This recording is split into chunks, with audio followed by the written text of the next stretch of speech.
President Yoweri Kaguta Museveni yetayo ku mukolo gw'okujagulizaako omubaka omukyala w'ekitugumu Beatrice Anywal ogubadde ku kisaawe kya Kitugumu Boma Grounds.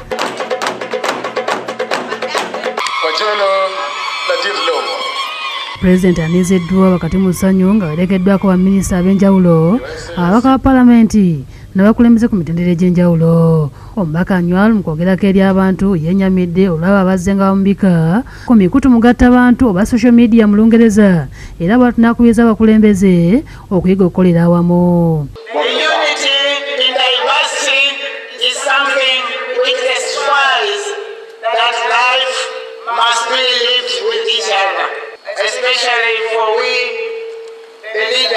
Yeebaza Katonda olw'okumusimatusa akabenje enfunda 3 ne yeebaza n'abo bonna abazze nga bamuwonga musaala.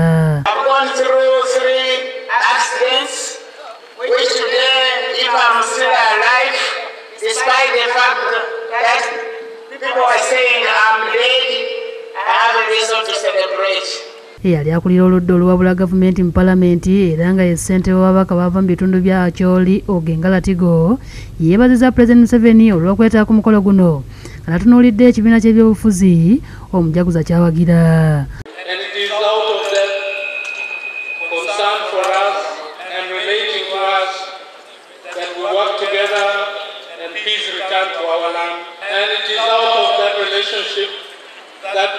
Many development activities that have been enumerated have occurred in our land.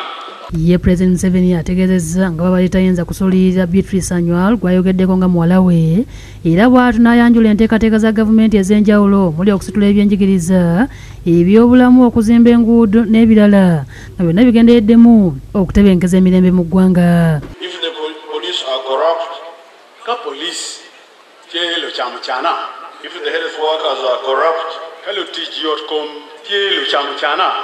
If the teachers in the schools are corrupt, hello Fonyebere, gitielo chamuchana. Report them to the people whom you elect yourself. Because they are people whom you elect yourself. I'm very happy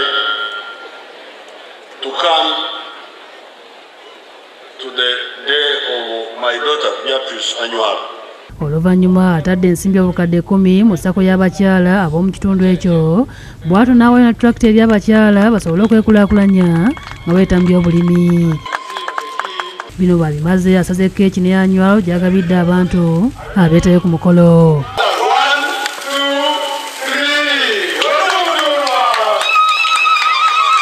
Obufuba omu President Museveni atongoza ekifo agenda okujjanjabirwa ekirwadde ekyokunyeenya omutwe kiyite nodding disease nga kino kyazimbiddwa Tumangu mu disitulikiti y'Ekitugumu era bw'atu n'alambula n'abalwadde.